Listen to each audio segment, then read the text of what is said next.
My name is Leona, the daughter who nodded, adjusted, gave way, because that's what a good girl does in a family like mine. I thought love meant patience, and patience meant silence. But lately, I've been wondering, what happens when silence stops protecting you and starts erasing you instead? Stay with me through the end of this story, and afterward, tell me, did I finally stand up for myself? Or did I walk away too soon? I'd really like your thoughts. It was a rainy Tuesday in early March when I stood in front of my old bedroom door and realized I didn't live there anymore. I remember the way the clouds had folded low over Pinefield like wet wool, the rain pattering gently on the windshield as I pulled into the driveway. The house looked the same from the outside: faded shutters, a cracked step that still needed fixing, and the porch light that flickered when the wind blew just right. I'd been gone for nearly 5 months, but it hadn't even been a year since I was last here. Still, something felt off. My arms were sore from carrying a small duffel and a tote bag full of books. I hadn't packed much, just enough for a few quiet days at home. I'd been living off campus in Ann Arbor while finishing my senior year at Western Lake. Between coursework and working part-time at a local clinic, I still found ways to send home $200 each month. I never made a big deal out of it. It was just what you did when you were the oldest child, right? Earlier that morning, I stopped at Clay and Clover, a coffee shop just outside of town, where I used to meet my mom on weekends. I got her a blueberry scone. It was still in the bag when I reached for the doorknob to my room, but the door didn't turn. Locked. I blinked, confused. Knocked, waited. Nothing. My heartbeat picked up in that quiet, awkward way that happens when something familiar suddenly doesn't behave the way it should. Then I heard footsteps. My mom appeared at the end of the hall, wiping her hands on a dish towel like it was just another day. "Oh, right," she said. "Your sister needed a place to rest before the wedding. She's been stressed. We figured you wouldn't mind. You've got your own place now, don't you?" I stared at her, unable to process the words fast enough. "No one called me," I managed. "Well, it came up kinda last minute.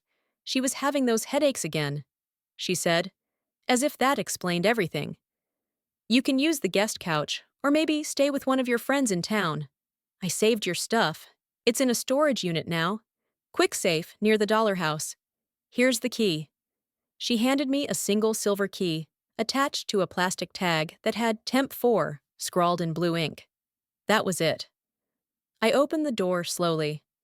What had once been my room, the one I painted mint green in 10th grade, the one with the corkboard of scholarship letters, the bookshelf I built with my dad, was gone.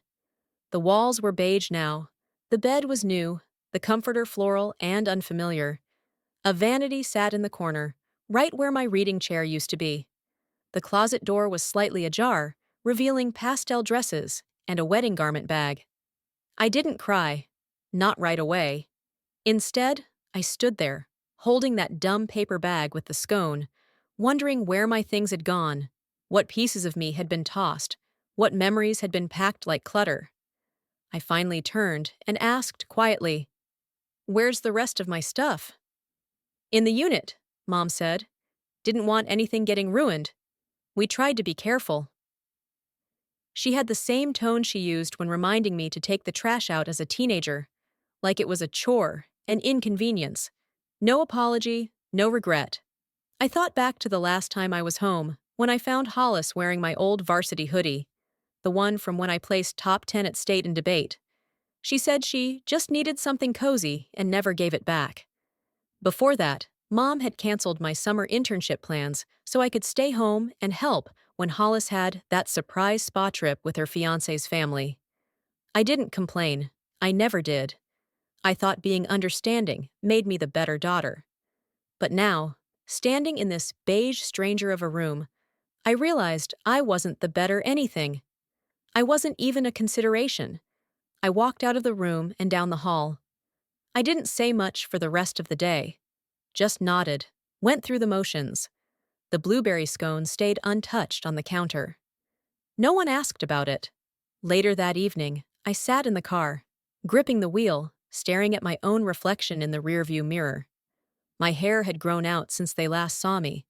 My face looked older, sharper maybe, more tired. And all I had to show for coming home was a storage key. That was the first time I realized maybe I was never really welcome here to begin with. The storage unit sat on the edge of town, just past the train tracks, and behind an old dollar house that hadn't changed since I was 12.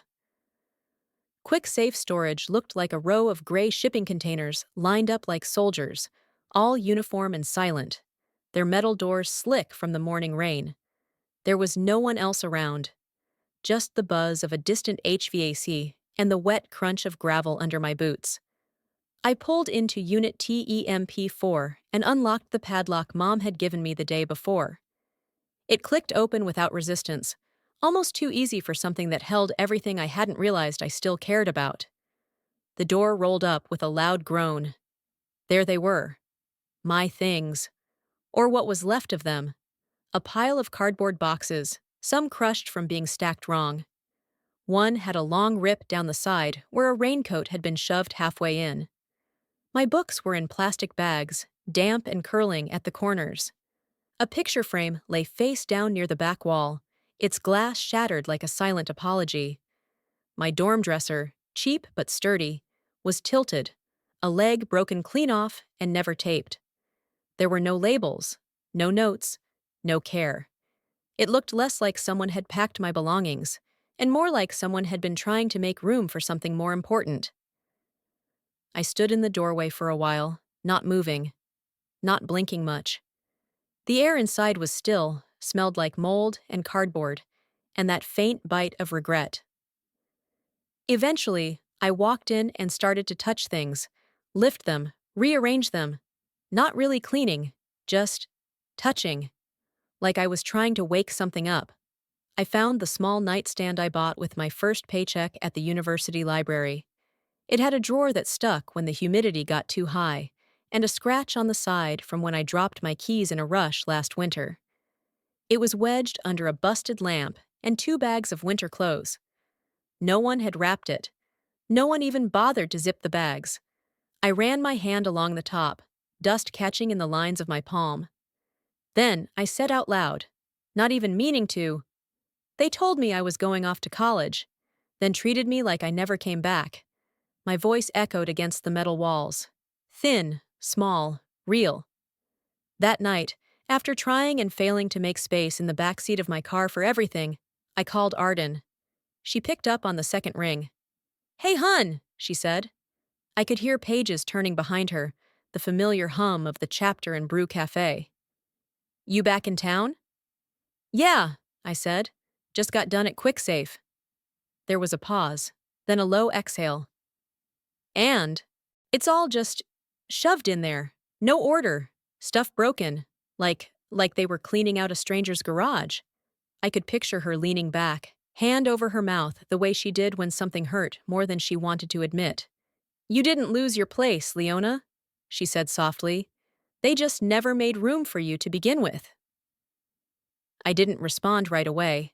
The words landed hard, not sharp, but weighty, like they'd been waiting to be spoken. She went on. "My brother did the same when Dad died. Said I was just a girl, and that the house should go to him. I left with 1 suitcase and a chipped teacup. He called me last year asking for a loan, said he'd fallen on hard times." "Did you help him?" I asked. She laughed without humor.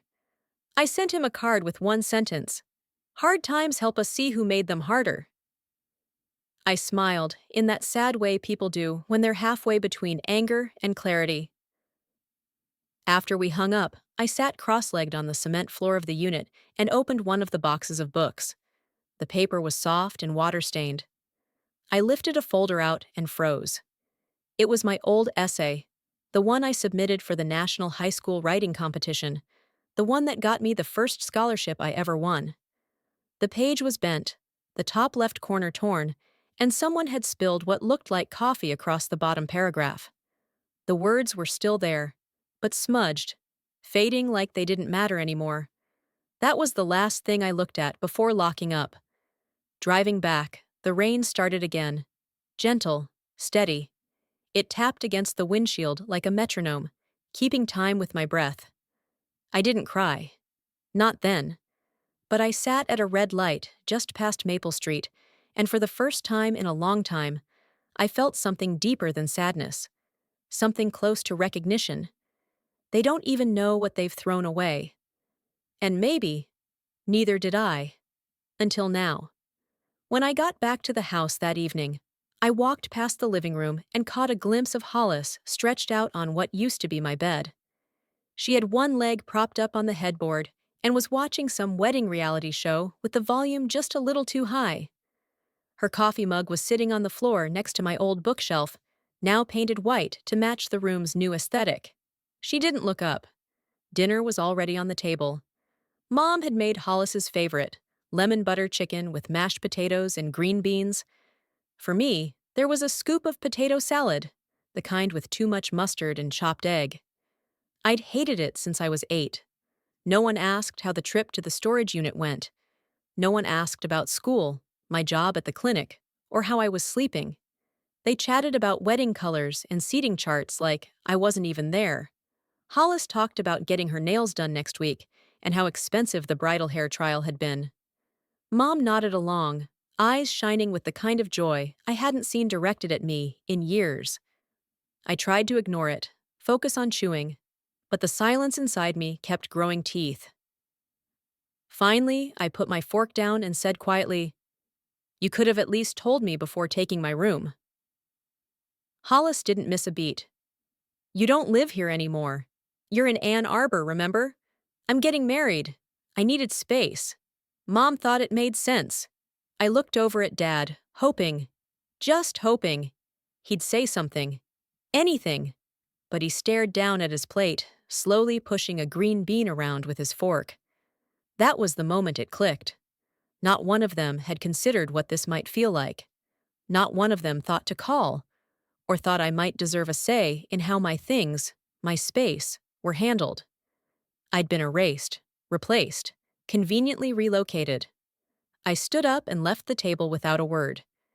In my room, no, the guest room now, I lay on the pull-out couch and stared at the ceiling. It still had that one water stain in the corner, shaped vaguely like Florida. I remember noticing it when I was 12 and thinking I'd travel there one day. Funny how things age and stay the same all at once. That night, I couldn't sleep. I kept running through all the times I'd bent myself backward to keep the peace.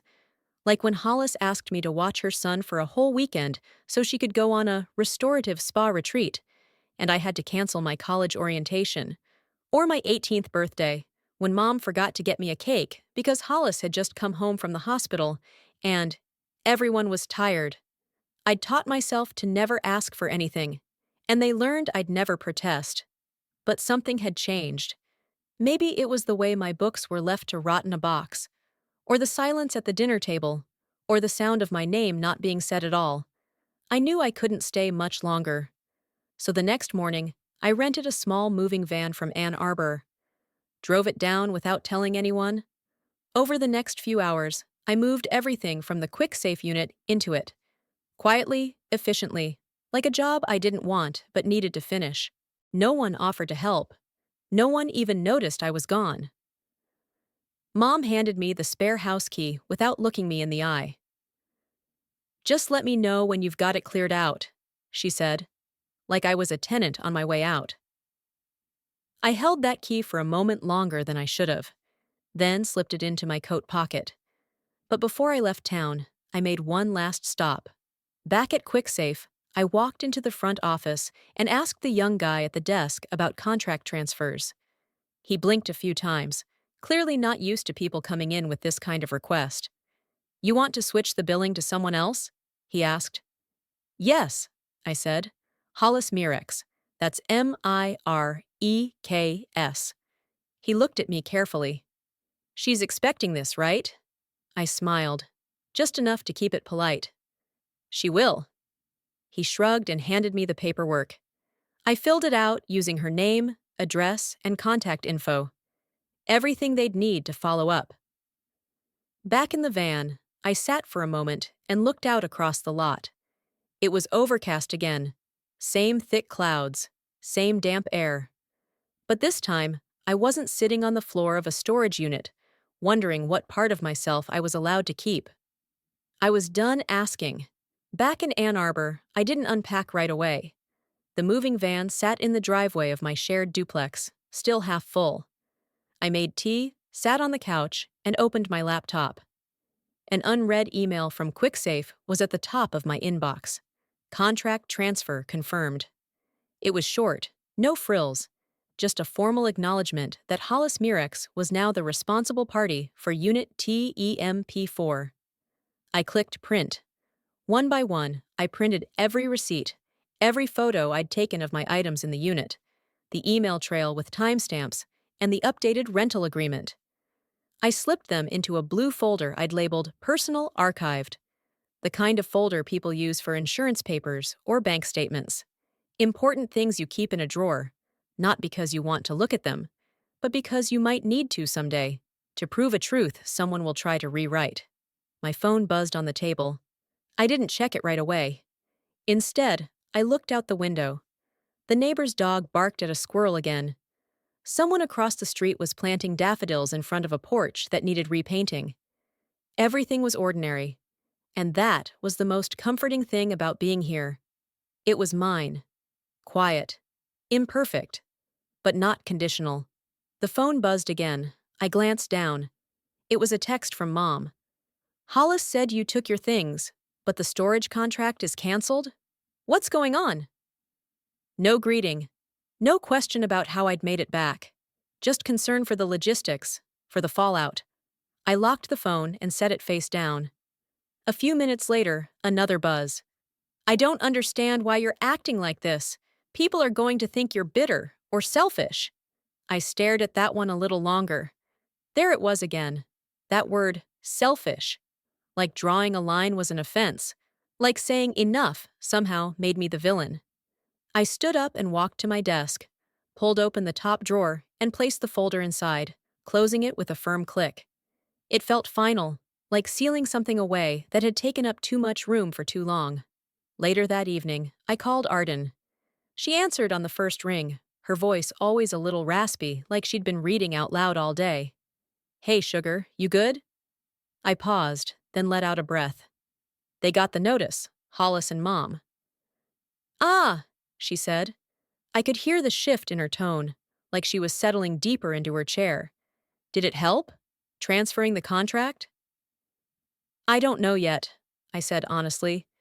But for once, it felt like I got to decide something, not just accept whatever was handed to me. There was a long silence, but the kind that doesn't feel heavy, just full. I remember the first time I said no, she said quietly. I'd been saying yes for so long, it felt like my mouth had to relearn the shape of the word. I smiled. Yeah, it feels weird. Feels right, though. We talked a bit more, about her new houseplant that was somehow surviving, about a student at the library who had tried to return a novel soaked in rain and denial. It was ordinary talk, but it grounded me. After we hung up, I opened my phone again and reread Mom's last message. I don't understand why you're acting like this. I thought about explaining. I thought about writing back. Because you treated my space like it was disposable. Or because you've always made me feel like I only mattered when I was useful. Or maybe just because I'm tired. But none of those felt quite right. Not because they weren't true, but because I realized something else. I didn't owe them an explanation anymore. Some people confuse your silence for guilt. They mistake your distance as punishment. But sometimes silence is just the clearest way to say, I'm done performing. That night, I made dinner for myself. I watched reruns of an old cooking show Arden had recommended. I folded laundry.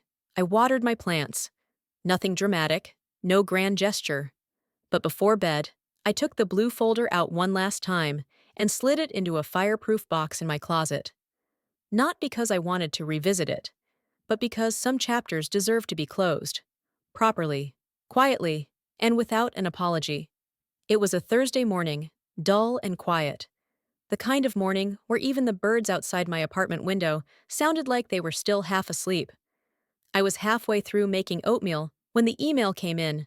Subject line plain and forgettable. Late notice. Unit TEMP4. I almost didn't open it. My hands were sticky with honey and oats, and the toast had just popped.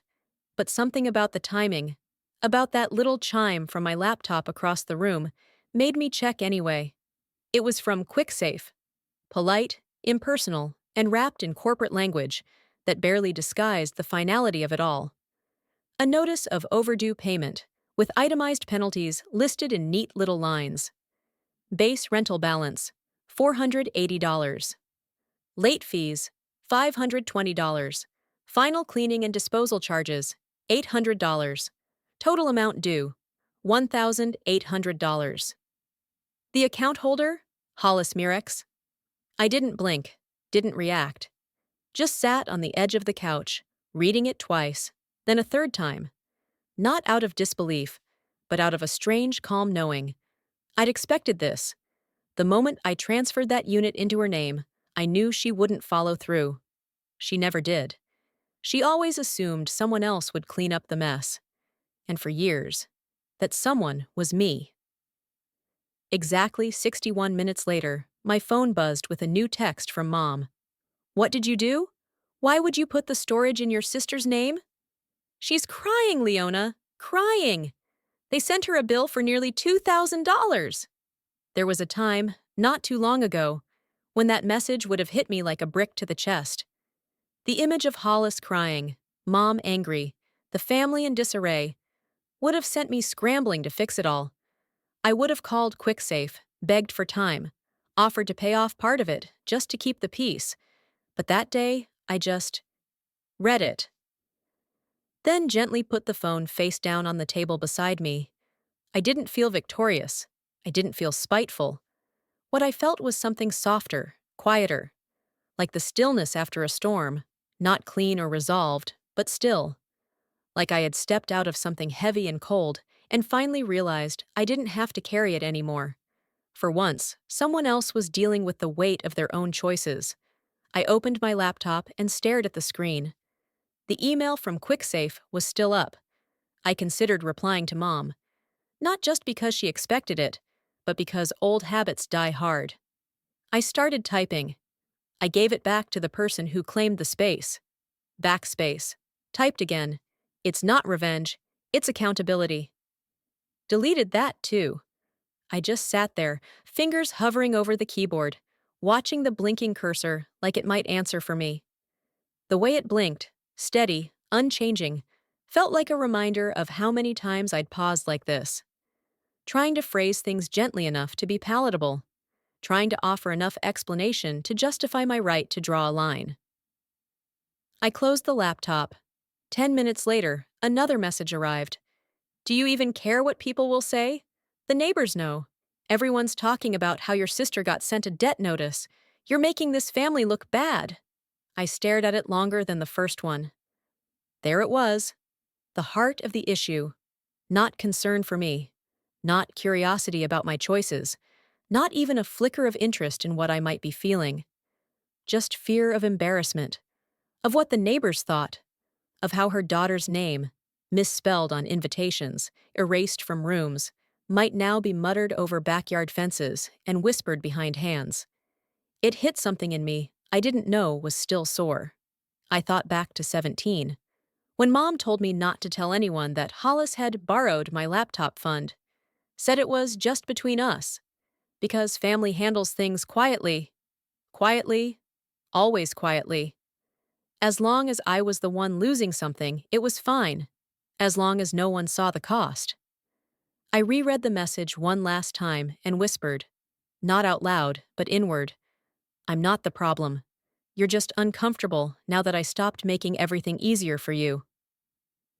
I stood up, walked to my desk, and opened the top drawer. Inside was the blue folder. Every email from QuickSafe. Photos of my bent nightstand. The coffee-stained essay. The contract with her name printed clearly at the top. I took out the cover sheet, found a pen, and wrote in the corner, closed. Just one word.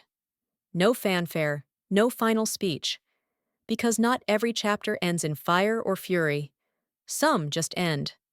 And sometimes, the clearest form of closure is choosing not to carry someone else's weight ever again. It had been exactly 8 days since the QuickSafe invoice had detonated its way through the group text thread I never responded to, when I opened my mailbox and found a cream-colored envelope, thick and heavy in the hand. No return address, but the handwriting gave it away instantly. The familiar swoop of Hollis's cursive, the way she dotted her I's like hearts in middle school, now toned down to something wedding appropriate. And there it was again. My name, spelled wrong. Liana Mirex. Not Leona. Not the name printed on every college transcript, every scholarship letter, every form I'd ever filled out to prove myself. It was like being handed a memory of myself through someone else's eyes, and realizing they never really saw me at all. I took the envelope inside and opened it at the kitchen table with a butter knife, careful and slow, like maybe this time the contents might be different. Better. The invitation was glossy, embossed, almost too much. Pale lavender script framed by golden swirls and floral motifs that screamed money I knew she didn't have. In the center, a printed photo of Hollis and her fiancé on a wooden bridge somewhere, gazing into each other's eyes like they'd never yelled at a parking lot valet or fought over chicken salad at Grandma's wake. Their smiles were radiant, posed, not a hair out of place. And then there was the note, written by hand, in black ink with a tiny smudge near the edge. Hope you'll come! We're still sisters after all. Still. That word echoed inside my chest, like someone tapping a bell that wouldn't stop ringing. I turned the RSVP insert over and looked again at the guest list box. Liana Mirex, printed in soft gray. A name that sounded like a neighbor. A woman someone once met at a fundraiser. A placeholder, not a sister. I sat there for a long time, just holding it. The envelope, the card, the idea of it all. I didn't rip it up, didn't throw it in the trash. I just folded it back together and tucked it into the inside pocket of my coat, like it might mean something later. The next morning, I brought it with me to Chapter and Brew. Arden was already there, in her usual seat by the back window, flipping through a worn copy of The House on Mango Street like it was her first time reading it. She barely looked up when I slid into the booth, but when I pulled out the envelope and placed it between us, she lifted her glasses and raised an eyebrow. She read the front, then the note, then the guest list line. Your name? She asked. I nodded. She folded it all back up carefully, like something fragile, and pushed it back toward me. Family, she said, isn't about blood. It's about who shows up when it matters. She stirred her tea, took a sip, then said, almost offhand, You know my brother invited me to his wedding after cutting me out of the will? I blinked. What did you do? Didn't go, she said. Booked a train to Nashville instead. Jazz festival, 3 nights. Came back with a small tattoo and 0 regrets. I smiled. But under it, I felt the ache of old hope dying. Because some part of me had still been waiting for something. An acknowledgement. An apology. A moment of sincerity that would justify all the years of quiet compromise. That evening, I sat at my desk, the invitation lying open in front of me like a final test. I thought about every time I'd been asked to be the bigger person, about the day I gave up my summer internship to babysit her son, about the college orientation I missed so she could have a spa weekend, about every birthday forgotten, every win that got overshadowed by her latest drama.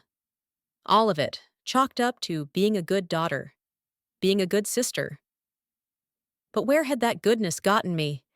They couldn't even spell my name right on the most important day of her life, and she wanted me to witness it like a spectator. Like someone who didn't belong, but should be there anyway. For what? I opened my laptop, typed slowly, Wishing you a beautiful wedding day. I won't be attending.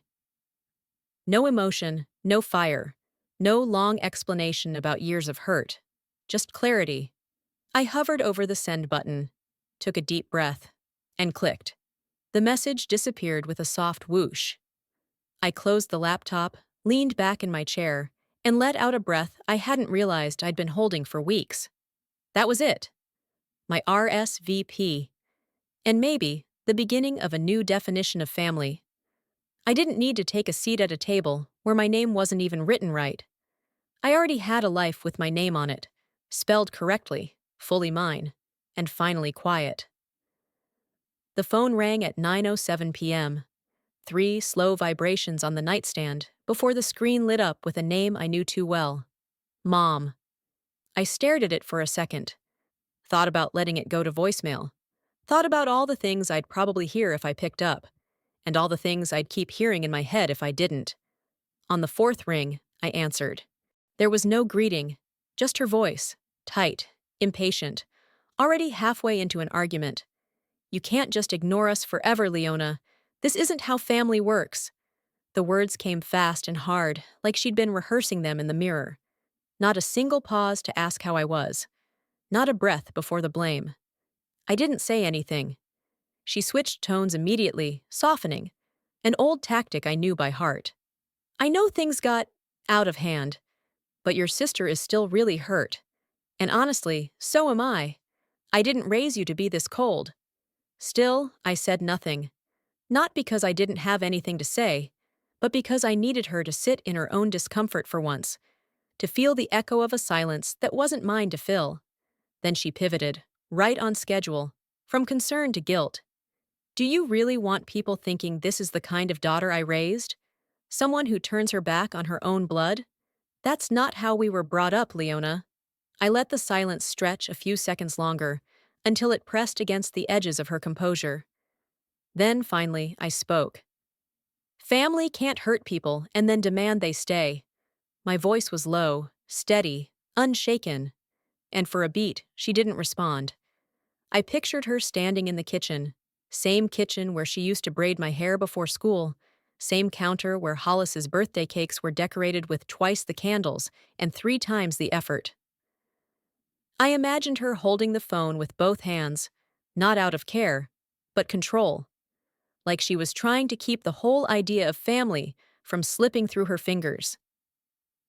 She cleared her throat. I was trying to keep the peace, she said quickly. You know how things are.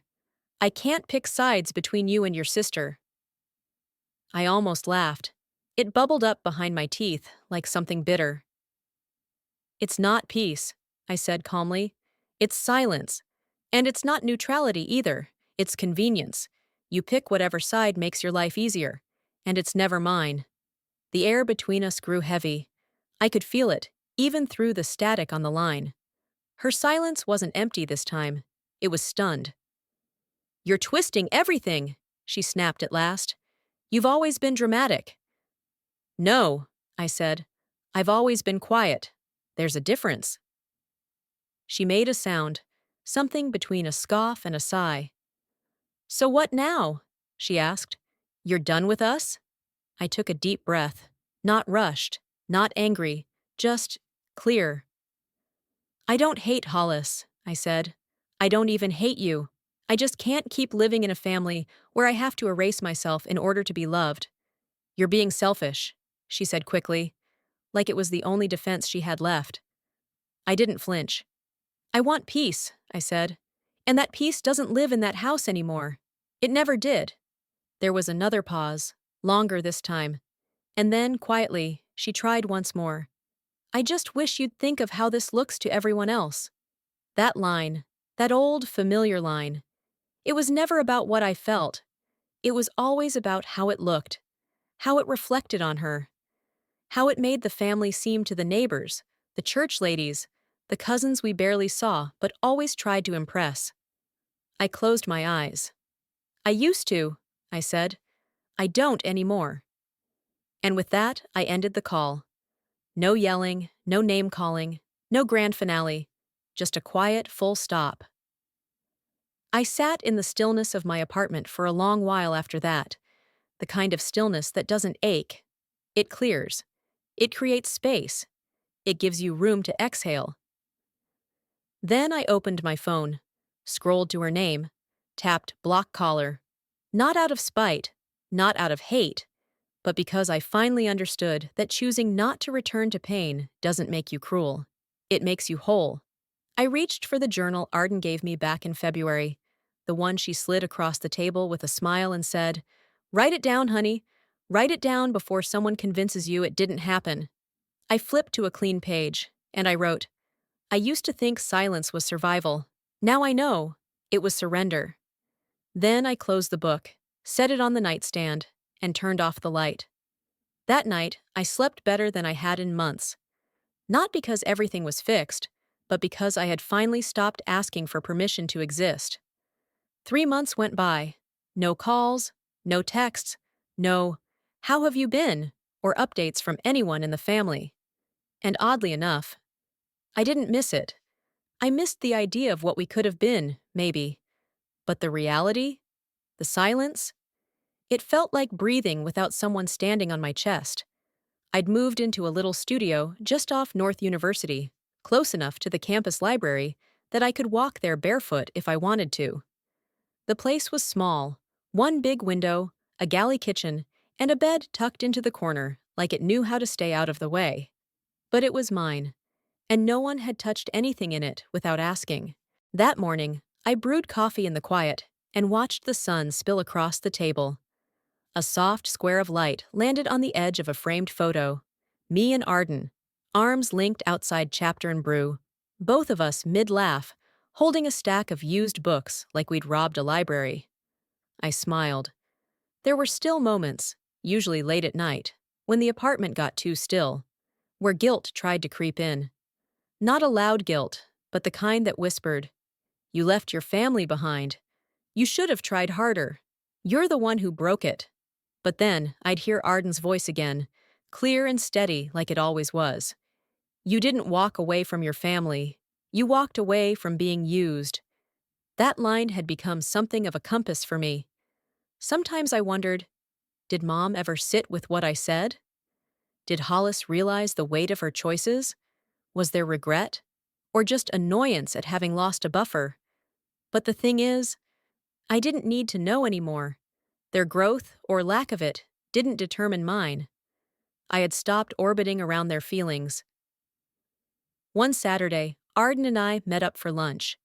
She picked the booth by the window again, always the one with the softest light. We didn't talk much at first, just shared a slice of pecan pie and let the clinking of dishes and low hum of conversations fill the spaces in between. Eventually, I pulled the wedding invitation from my bag, the one I'd kept, still unopened after all this time. I slid it across the table. "I'm not angry," I said. "I just don't want to live in spaces where I have to shrink to make others comfortable." Arden nodded, eyes kind but sharp. "Then you've already built your real family, one that starts with you." I sat with that for a moment, let it settle. Later that week, an old classmate texted me, someone from Pinefield I hadn't seen in years. "Did you hear Hollis had to cancel her honeymoon? Guess that storage bill really caught up to her." I stared at the message.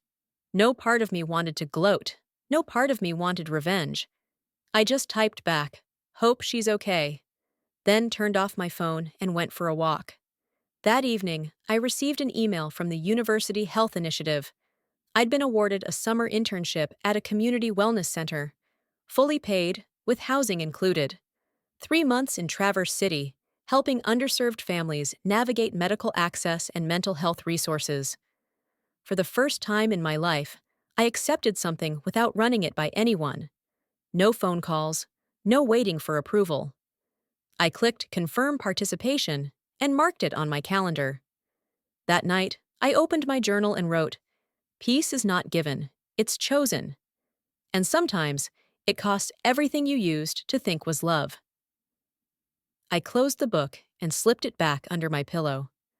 As the sun dipped low, I walked to the riverside park not far from my place.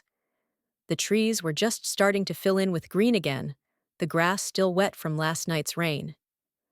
A little girl tripped near the playground and let out a short, startled cry.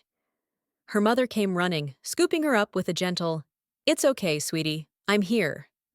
I stopped for just a second. Not out of envy, but out of something gentler. Hope, maybe. And in that quiet pause, I thought, one day I'll say that to someone too. And mean it. Sometimes, walking away isn't about giving up. It's about choosing peace over patterns that keep hurting us. If you've ever felt like the one who always had to bend, to keep quiet, to be the easy one, then maybe you'll understand why I had to let go, even if no one else did. You don't have to explain your worth, and you certainly don't have to earn the right to be treated with care. Have you ever had to step away just to finally hear your own voice again?